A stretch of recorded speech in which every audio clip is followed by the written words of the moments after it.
Welcome to Fresh Catholic, a podcast for those who are converting, reverting, or simply want a fresh perspective of the Catholic faith to help them to open their hearts and minds to become closer to the love and goodness of Christ. My daily prayer is that I will be a bright light to others, to be filled with the love and light of Christ, so that when people look at me, they see Him radiating out from me for His glory. Hello and welcome. I'm Lori Balderas, and I'm so happy you're here. I'm welcoming you back because you've been here before. Yes.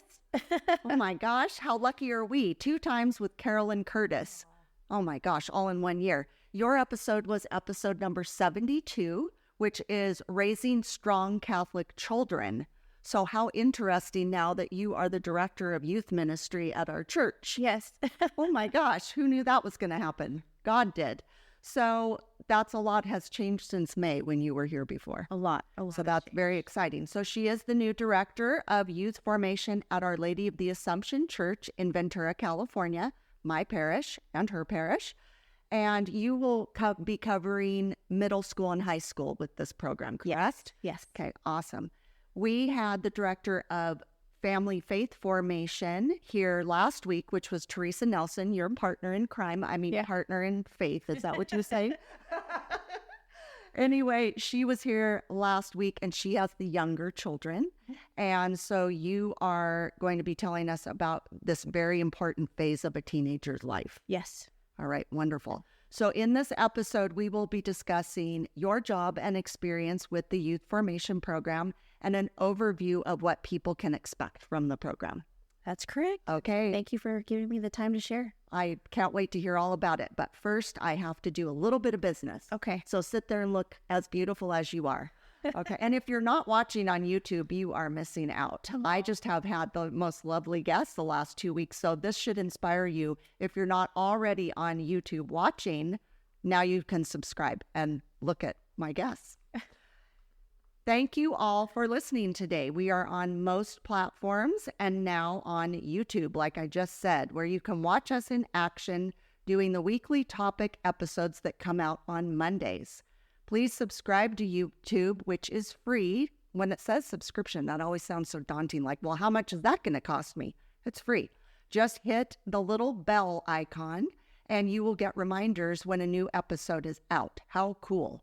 In addition to the weekly topic episodes, we have Fresh Catholic Daily, the daily mass readings for your listening pleasure.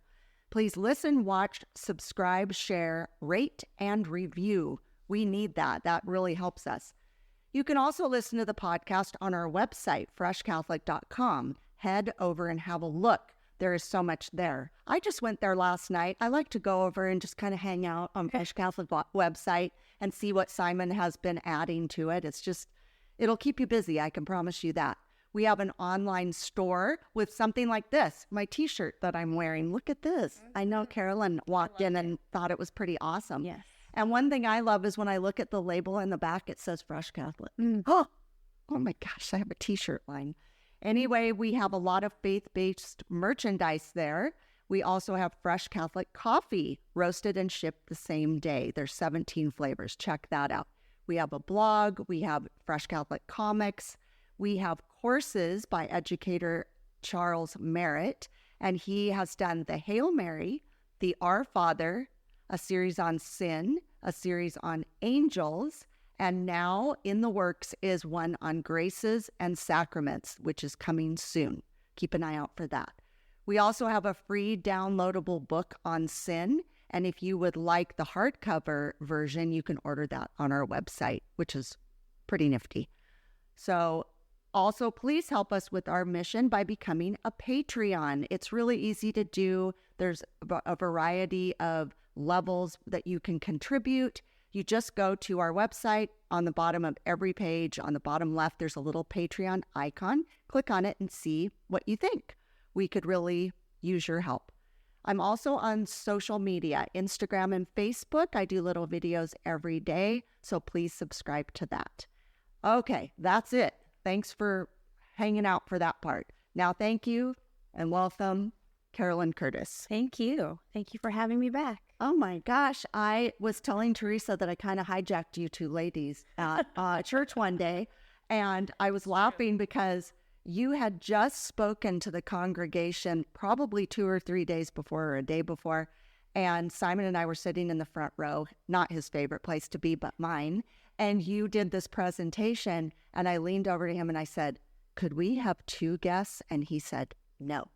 So we decided we would do you one at a time, which actually is great because then I can highlight both of your ministries separately, even though you are a team and we're just trying to build up this new thing we're doing at the church to draw more children, more families to the faith and make it a more meaningful experience is what I'm kind of gathering from the two of you. Yes.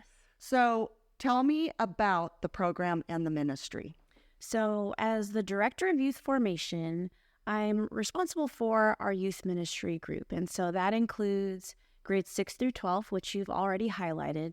And the big part is for 6th, 7th, and 8th graders, we have a middle school youth ministry program that we want to launch in October. Now, and let me backtrack, it's not launching completely new. We had something like this prior. It was called Edge. However, it hasn't been active for a bit. I want to say about a year or year and a half. So I'm excited to bring this back because I've heard a lot of commentary from our parish that we need something for our middle school group. So look forward to it. It's coming in October, Wednesday night, 7 to 8:30. And we're just going to get our youth comfortable talking about where they are in their faith, regardless of where it is. Maybe they don't believe in God. Maybe they do. Maybe they just need some reassurance that their faith is essential to who and how they become an adult. Right. And I think I have experience with the EDGE program, and I always thought it was an important thing. And one of the things is a lot of children that age, most of the time, the only thing they have that's a structured environment besides school is a sport. Mm-hmm. And then if they're in scouting, they could have it there. But I think it's really important for that specific age group to have something that they go to regularly that has to do with our faith. Yes. And so that's going to be Wednesday nights. And then what I'm also hoping to start is just some drop-ins, have our youth room available maybe Monday through Thursday after school till maybe for a couple hours till about 5:00 to where they can just come and share and have fellowship. Oh, I love that idea. Space. I love that idea. Yeah. Also, I'm sure you've already thought of this, but one of the things that I would think just logically would be to have some sort of, I don't always like to say incentives or bribes. I'm not above bribing. I like bribing people for things, honestly. But I also feel like it would be something where it could become a contest or a game about bringing a friend. Yeah, that would be great. I love that idea. And so, I'm going to incorporate that. Right. I mean, there's nothing wrong with an incentive of some sort of like when you bring a friend, we mark it off and then you get this many friends and you get this. I love that. Well, yeah, in that at that age, they're accustomed to feeling, inspired by something, and whether that's a prize, a physical prize, or some sort of pat on the back, right? They need that. They need that reassurance of knowing, okay, I'm doing something good. Right. Yeah. Right. And also that way they're also bringing their friends and their peers who then they might feel safer with that. At that age, you're very awkward, honestly. Mm-hmm. Even if you appear to be very self-assured, you're struggling inside. There's a lot going on in your life and your body. And I feel like when you have a friend with you, it really helps you to feel more secure. Yeah. And then some kids have a lot of friends they like to do that with. Some have that one friend. And even if that friend is not Catholic, maybe it's just something that they could still benefit from. Or maybe it plants that seed. Yeah. Excuse me.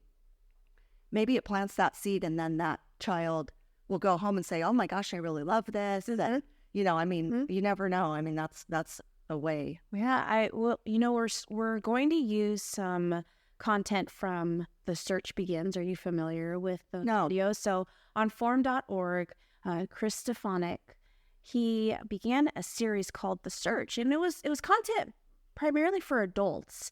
So now they've released content for middle school, specifically for middle school, and it's called The Search Begins. And it's going to help them address those questions like, what's the purpose of my life?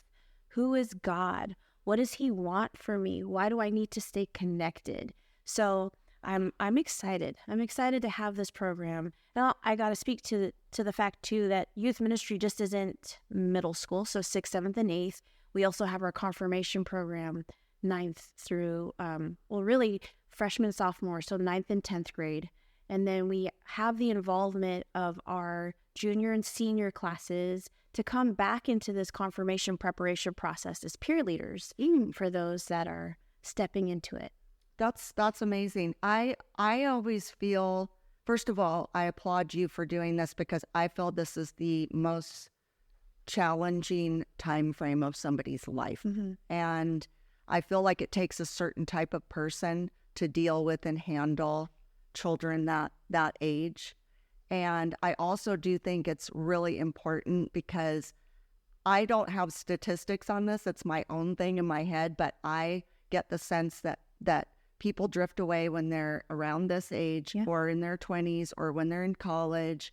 And I'm thinking a lot of it does have to do with they're not getting their questions answered. Oh, yeah. They're not understanding what they're doing and why.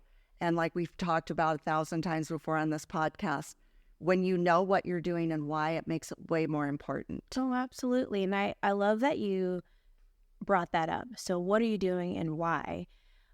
We just went through a preparation, orientation and training for our peer leaders just this last weekend. And I said peer leaders, but it's actually core leaders. So these are adults that are coming into the confirmation program to volunteer their time. It's amazing. I am just so impressed and so humbled by these individuals who want to give their time to our teens. So throughout this orientation, we were talking about, well, what are the characteristics of teenagers these days? And we broke it down. There's Generation Alpha and Generation Z. Generation Alpha is primarily our incoming freshman class for this confirmation process. I can't recall the exact years, but it's like 2009 to 2025, 2010 to 2025. You take a look at this small subset of our population, and you look at what they've gone through. So they are dubbed the iPad kids. Well, why do we think, right? They're so accustomed to having a tablet or a phone in front of their face. And you brought up, where do they find their answers? Or how can they find the answers? What are they used to? They're finding their answers online. They're Googling it. Maybe they're Googling, well, what do I do in life? What are they going to come back with? Who knows, right? A lot of these search engines could be biased. There's biased information out there from the media, search engines, etc. I was just going to say, I don't think Google is very Catholic friendly. No. Honestly. Yeah. So now you're talking about Gen Alpha's iPad kids. They have gone through COVID now, right? They are so accustomed to having or being within a remote classroom. They're hyper-connected. Doorbells. They show their face on a doorbell. Hey, it's me. Everything's live streamed. Things are at their fingertips, literally. They don't have to be patient for what they want because it's accessible. Right. So now with those things in mind, with this class coming in, how do we as adults relate? How can we break the barriers of having technology in front of them, or maybe just their temperament because they're so accustomed to having things so readily accessible? Do they have the patience to sit down in a small group session and talk about their faith? Well, we'll see. But in this orientation and training, we just basically said that we as adults need to be listeners. We need to empathize. We need to just have compassion for what they have gone through. It's a lot. If we as adults selfishly put our own beliefs and our morals first, how do we step back and say, okay, where are they coming from? Where do they have the space and maybe the mind capacity to say, okay, I'm ready to talk about my faith. They're not going to be right away. We have to build the trust. We have to build that relationship with them. And that was the biggest call out this weekend, was build a relationship with our youth. build trust in them so that way they can open up to us and be transparent, or even just feel welcome to share where they are, because they could be 10 steps behind you or they could be 10 steps in front of you. But we need to know that we need to walk alongside of them to say, hey, I'm here for you. If you have belief in God, I'm here for you. If you don't, I'm here for you regardless of what it is. I'm here. And I think that's really important, because I feel like, again, if they have a place to go, if they have a place where they can get questions answered, if they have a place they can go where they're with like-minded people, even though they might not all agree on the same thing, that they all can feel safe that they're with a similar group. And it doesn't have to be out in the world. There's not a lot of valuable things and organizations out in the world for that age child. They're at home playing video games. They're on their phones. That's a waste of time in the scheme of life. So this, even though it's not every day, all day, it's better than not. Yeah. And it gives them something to look forward to. And maybe they'll start thinking, oh, when I go, I'm going to ask this question. And if they know that they're going to get an answer, they're going to do that more often. Right. I know my children, my children are very close in age. And when they were teenagers, I actually had a great time with my kids when they were teenagers. They didn't give me, one of my children did because he has a mental issue, but the other two, we breezed through the teen years, honestly. And one of the things was I just had this open dialogue with them. And then the word got out that their friends could come and ask me questions and I would give them a real answer. And so, they knew it was a secure answer. They knew I wasn't going to candy code it or whatever. So I think children need that. They don't want to be talked down to or coddled. And they do have some challenging questions, but if we can answer them and help them to feel secure in what we're answering, that will help them. Yeah, and we don't even have to answer right on the spot. No, we could just be very honest and say, I don't know the answer, but I'll help you find it. Right. And you know what? We'll grow alongside of each other, because if I don't know the answer and I need to know it, or I should know it, let's figure it out together. And I love that you brought up the fact that they have a group that they can bounce ideas off of, but also find those other resources to look back on or to look to as like Hallow or Formed, right? It doesn't always have to be video games. It doesn't always have to be Facebook or Instagram that we look to fill our time. We can fill our time with other resources and learn how to pray, or just watch a historical video about the book of Genesis. That's on Prime. Did you know that? No, I didn't know that either until the other day. And my husband brought it up in front of our children, in front of our boys. And the other day I came home and my third son Wyatt's like, guess what I watched? I'm like, what?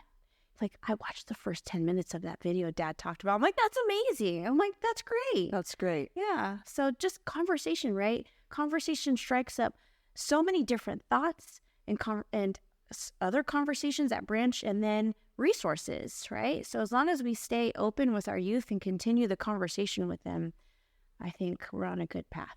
Well, and I do think Teresa brought up a really good point last week that I just have been thinking about all week. And she's saying, when a lot of people are lost or they drift away, they have this empty hole where Jesus needs to be. And we need to be sure that our children and our youth and everybody, instead of drifting away and thinking you can seek out things in other ways that are going to fill that spot, that's not going to work. No. If you know anybody that's struggling and drowning, they're without Jesus in their life. Oh, yeah. It's not to say when you have Jesus in your life, it's just blissfully peaceful all the time. It's not. There's a lot of trials and things. But he's there with you. Yes. And he is, just having that visual. And when you have that empty space, which a lot of young kids do, we have to give them something to fill, where they know that they need to keep that filled with Jesus. Yeah. Yeah. Well, and you know what is very apparent to me is there is a clear, discrete line. Right after you receive First Holy Communion, what's the next preparation process for you? Confirmation, right? And that's at most, or most of the time, it's 7 years apart. Right. From the time you receive your first Holy Communion to the time you step into that confirmation preparation process, 7 years. That's a lot of time for you to fill your gaps with otherworldly information rather than just focusing on your relationship with Christ. And so Teresa and I have talked quite a bit as well. How do we fill that gap? How do we tell our teens, like, come back and build your faith with us? And we have now talked about starting a program that families can attend just to build their faith, build their relationship and trust in God, because it's not going to come with you referring back to, again, like Facebook and social media, right? Is come to church, come to the parish, come to the campus and spend 1 day a month with us, just building your faith in between these two sacraments, or even just along whatever chapter that you're in, whether you have kids or you don't. Come build your faith with us. Right. And she talked about that briefly. And I think that is a brilliant idea, because we've talked about, I've heard a lot where it's like, when somebody's in the RCIA program, or OCIA as it's called now, there's been comments by cradle Catholics where it's like, I wish we could all have to go through that, because it'll help us learn more about our faith. And so now that's like a compromise. Like, instead of going through the OCIA program, it would be a similar thing where, like you're saying, families or even individuals, if they just want to come and have a place to go and have a way to learn and have a way to enrich their lives. People really like to have things that they can do, like sign up for and do. And again, why not put it all into your faith and all into your church instead of outside things that aren't as rich and beautiful, and life-changing, and get beyond that mentality of, okay, I just set my child through reconciliation and first Holy Communion, we're done. Up until they get to freshman year of high school, okay, we'll start up again in confirmation. No, that faith journey is constant. There's always something to learn, always something to build upon.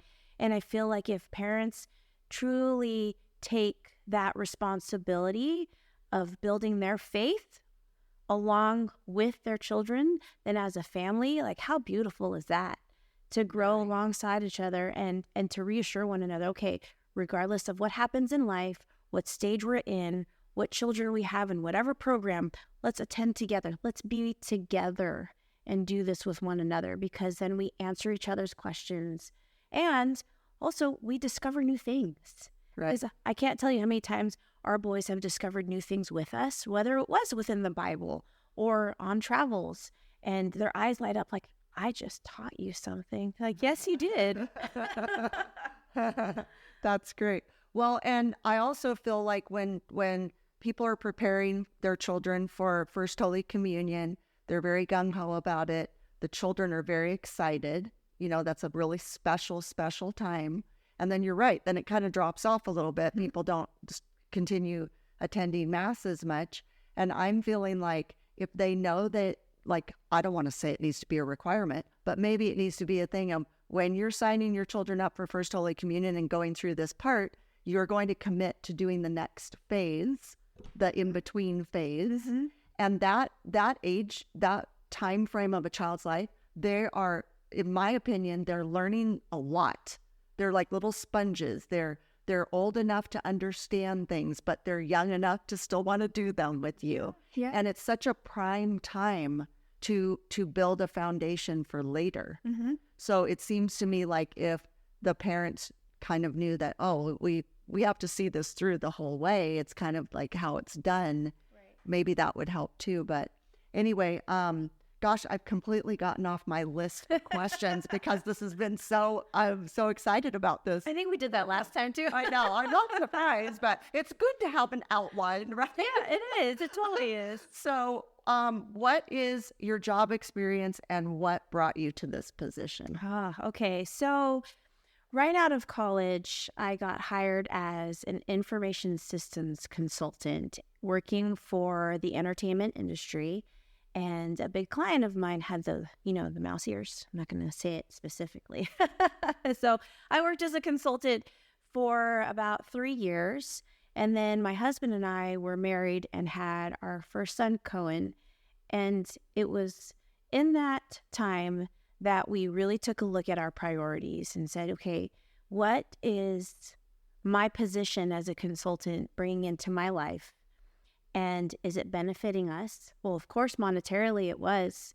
And I was in my early 20s and already making 6 figures. And it was hard to say, okay, I can walk away from that. But then we said, well, in the industry that I'm working in, is it really giving me a fruitful life?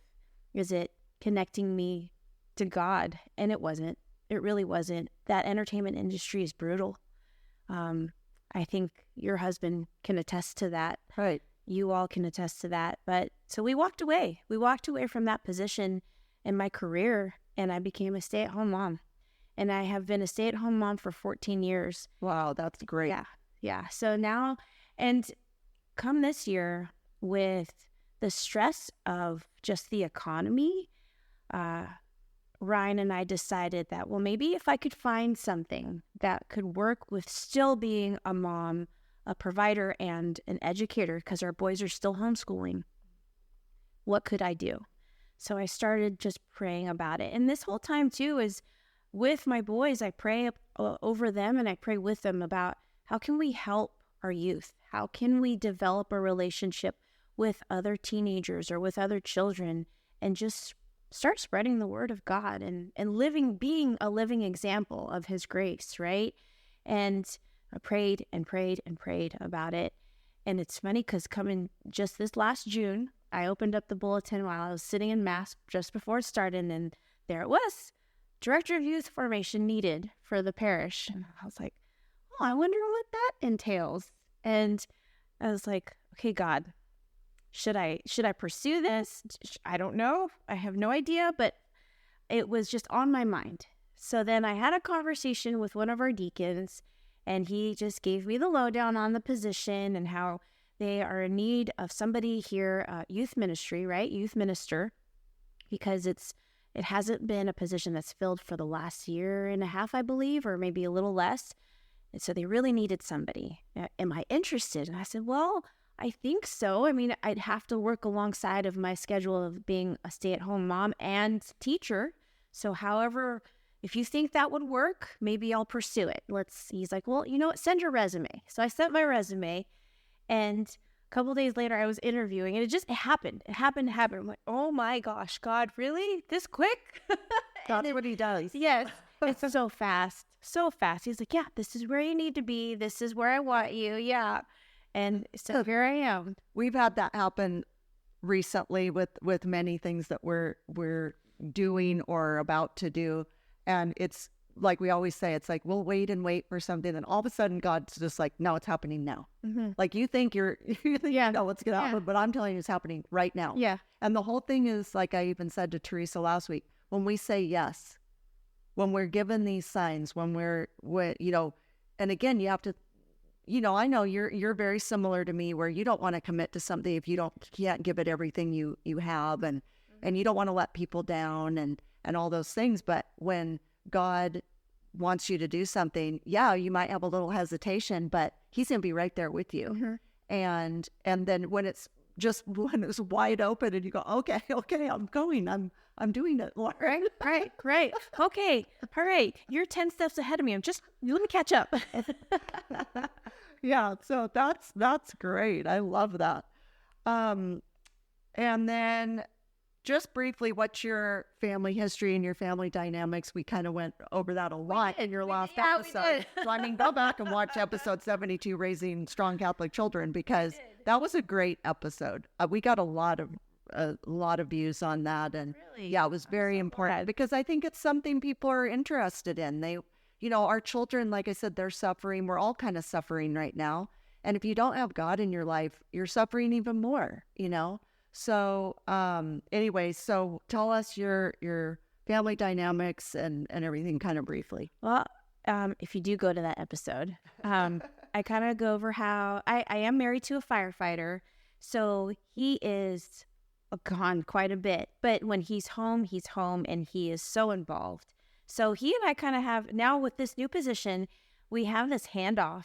So he comes home, I'm at work, and he starts doing what I would normally do. So the homeschooling, he is so funny because he's like, well, there might be times you need a tutor. Oh, I would feel the same way. I was like, well, you know what? Give yourself some credit. I'm like, there's so much that he's so knowledgeable about. And I'm like, tailor it to what you want to teach. And then we'll handle the other stuff at another time. It's not a big deal. That's the glory of homeschool is it's so flexible. So that's him. And he is amazing. I love him dearly for how much he is committed to making it work and allowing me time and space to find a new to fill this new position. So with the 4 boys, we still have them homeschooling. And I actually asked them, do you want to go back to school? Now that I'm working, do you want to, go back into a school setting, excuse me? And like, honestly, all at once, they're like, no. Okay. All right. So we still homeschool. And coming from a background where my mom was a single mother, I think I talked about this a little bit. There was a lot of push on myself and my brothers to fill whatever needs there were at home. And I feel like I'm doing that to my boys now, but with the intention and the purposeful explanation to them of saying, okay, yes, I'm at work, but right, all of us are a team. We need to do this together. And however best we need to communicate with one another about our responsibilities or how we support each other, it needs to be a constant conversation. And so I use Apple reminders now to build a list for them that they work with. And so they feel engaged in that way. And then they call me throughout the day. Okay, Mom, what did you mean by that? I had to start my laundry. I meant you had to start your laundry. So it's amazing what God has put in our lives in terms of being a full-time working mom now and also stay at home in some aspect, right? But I think he gave me that 14 years to prepare them. Right. And so now my eldest is doing laundry. He is commuting for himself because he has other responsibilities too. So he gets himself to where he needs to be on a bike. Some of our younger children actually help one another and teach each other subjects. So it's beautiful to watch. So remind my listeners, how old are your boys? 14, 12, 10, and 8. Okay, nice. Yes. Well, and also I think it's also interesting that now Ryan, your husband, has time where it's just he and them together working on things. Mm-hmm. And nothing against you, but they're boys, and yes, they can then spend some different type of quality time with their dad. Mm-hmm. And, I think that's such an important thing, not to get into the whole gender thing, but I think it's really important when there's a mom and a dad, no matter what, sex your children are, that they learn from both of you, all sorts of things. Mm-hmm. But the girls really need a mom to learn motherly things, and the boys need a man to learn how to be a man, a masculine, and a father and a husband. And the girls would be a wife and mother. So I think we all can, the moms and dads, that's why God made us a team, so that we can raise our children together. And then as your lives go along, when certain things come up like this, where I would think it makes your boys proud of our mom is going out and doing this, and it's good. It's, serving others for the Lord, and we're spending time with our dad, but we still get to spend time with our mom. I think they're living their best life. Oh, I hope so. I pray every day about it. It's funny. I've had the opportunity to speak at church the last few weekends, right? Oh my goodness. Are you sick of my face yet? No, not at all. I mean, look at her. And if you're not on YouTube, sorry, you don't want to see how pretty she is, but whatever. So speaking at the end of Mass for these last few weekends, the boys will give me their commentary when we get home. Like, Mom, why didn't you talk in your Filipino accent? I used to jokingly, Mom, I know, rest in peace. I used to jokingly mock her accent just to like get the boys to do things, and they would laugh. And then, why didn't you do it in your accent? Because I would get in trouble. And then this last weekend, like, Mom, I was really good.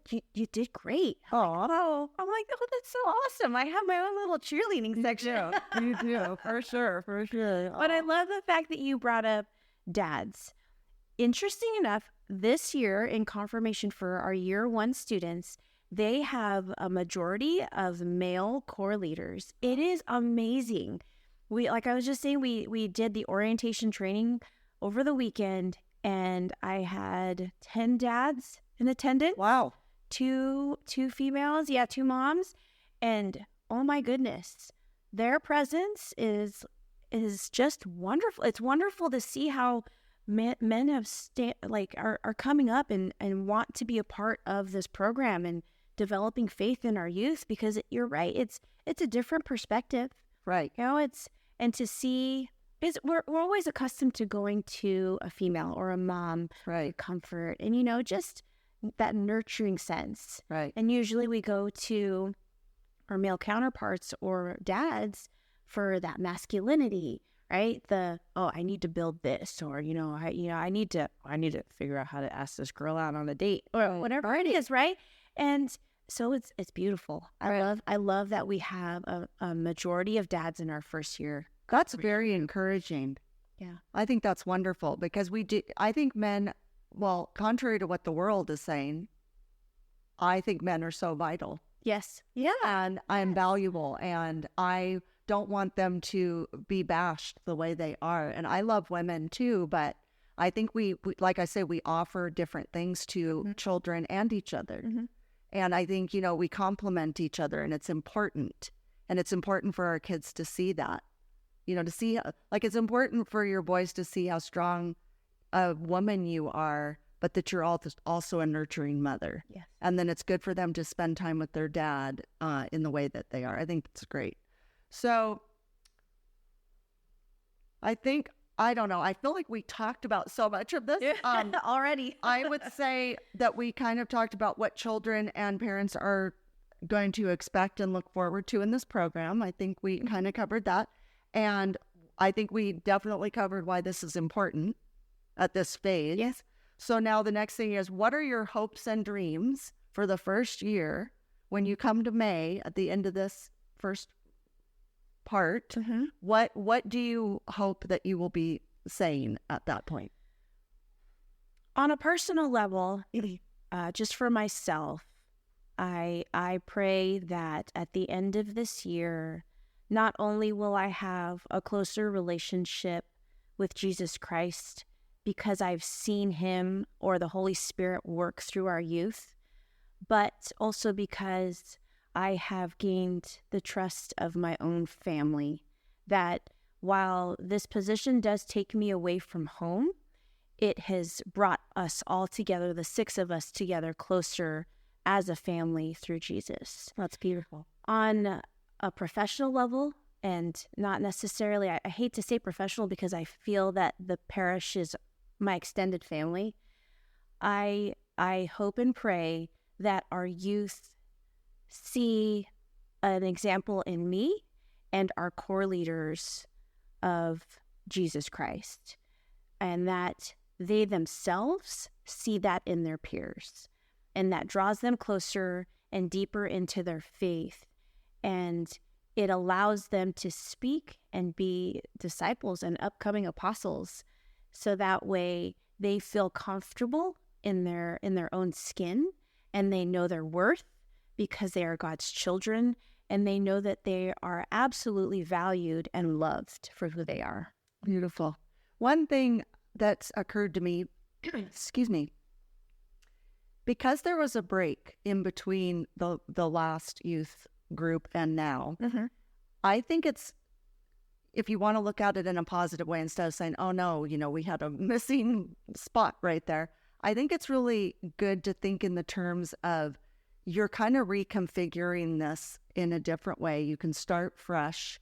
You can set a precedent where instead of it being what it used to be, it's a new way of doing it, which I think is very well thought out. Nothing against the old way. I just think it's been maybe a good thing that there was a break, and now you're starting and with a different attitude and like, promote it that way too, where it's like, it's, it's even, going to draw more people to it. So I think that's awesome. Yeah. Our just so, I just wanted to say, just give a big applaud to those who have been running the confirmation program. Father Matthew was there last year, and before he left us, he was a big part of that. The confirmation program in itself I love the way it's modeled. It goes, we have various small groups that the youth belong to, and they build their own families. So I feel like it's such a blessing that I'm walking into this with that already established and running so smoothly. So thank you for that. But great. I love that you're alluding to the fact that middle school had a big break. It did. And now we're bringing it back. And I hope that ministry grows far and large because it's needed. Like we were just talking about, First Holy Communion comes and goes. Where do you go to now? Where do you belong? You belong, absolutely, where you stand. But come and join us in middle school youth ministry because there's so much that we can do together and still build our faith. Right. And have fellowship. Right. That's great. And what are some events that are coming up? Okay, so our confirmation program does start actually this weekend. Our year 2 students are starting up on Sunday. The following, in 2 weeks, we will have our year 1 confirmation students beginning. So that's September 8th. And the parish barbecue is on September 14th. And that's huge for one of many reasons is that we are fundraising for youth ministry. Oh. We're going to push a big gift card fundraiser. It's for Yolanda's Cafe here in Ventura. So if you're a local Venturan, please come and buy a gift card. Beginning September 14th, it'll be a week. And the big push for that is to support our confirmation groups. The cost of retreat has gone up significantly. And we didn't raise registration for confirmation for that reason. We wanted it to remain as it is. But it's become very costly to do these 2-night retreats, but these retreats are absolutely necessary because it brings them closer to Jesus Christ and to helping them discover who they are and where they stand in their faith. And I feel like from the stories that I've heard of previous retreats, they walk out of that just feeling more grounded in who they are. I've heard a lot of very positive things come out of the retreat. Like people really convert or like really like soften their hearts and they really are drawn to the Lord. I mean, that happened to Father Matthew. Yeah. So, I mean, I've heard that a lot. And I think that's amazing. They say they kind of come into it with one attitude. And by the time they leave, it just shows how the Holy Spirit's working in that. Yes. Oh, it's amazing. Yes. I think it gives me chills every time I think about it because I think, wow, like how beautiful. Yeah. And then where and when can people sign up? I said in the last episode that we're talking about our parish, but this is what's going on all over the place. This is the time of year when this is happening. So if you're not in our area, go to your parish and find out when people are signing up, what programs they have, and they should be able to answer that. But for our people, when are the signups? They're now, excuse me, and they're ongoing. So registration is up on our website, olaventura.com, and you can see the registrations actually on the homepage. If you just scroll down, you'll see one for middle school youth ministry and one for high school confirmation. Great. And do you happen to know the cost? For middle school youth ministry, it's $150 for the year, and for confirmation, it's $350. I bet you that's a lot less than sports. Actually, yes, it is. I know registration for rugby for our son. Rugby? Yeah. Wow. That's fancy. Was already $325. I'm like, oh my gosh. See, and that's just a sport. I mean, this is your whole life. This is your soul, people. Yes. This is your soul. Yeah, your soul. Okay. Your soul. You know what? Thank you for mentioning that. When I first took on this position, somebody said to me, "It's no big deal, Carolyn. It's just their soul that you're responsible for." I'm like, oh my gosh. Just their soul. No pressure. No pressure. No pressure at all. No pressure. Ooh, yeah, no weight on my shoulders.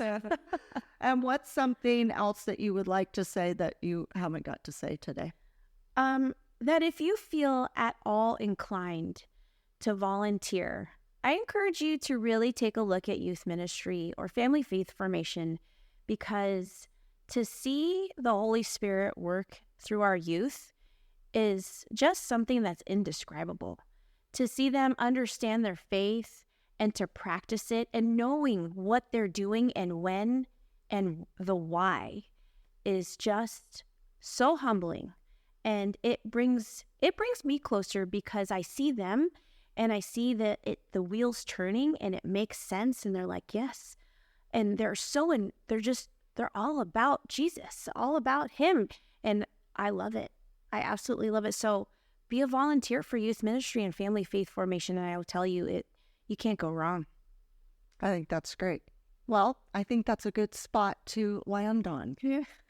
I think you got out a lot of really good information, and I feel good about this episode. I feel good about this program. Yay. I'm very excited for it, because I just think it's very important in our world. Like I say, it's very crazy out there. So, there's nothing more grounding than Jesus, and there's nothing more important than doing this, So I really encourage all families to get involved, and like you say, volunteer, but families, get involved in this. This is important. So yes. Thank you so much for coming today. I appreciate you, and I know I'll see you, since we work at the same place now. Thank you for having me. Now we're co-workers. Yeah, right? I know. I get to see Lori. All right. Thank you, everybody. Thank you. Love you. Bye. Thank you for joining me today. Now go out and be a bright light in someone's life. And remember, be focused, be faithful, and be fresh. Fresh Catholic is produced, edited, and recorded in Ventura, California.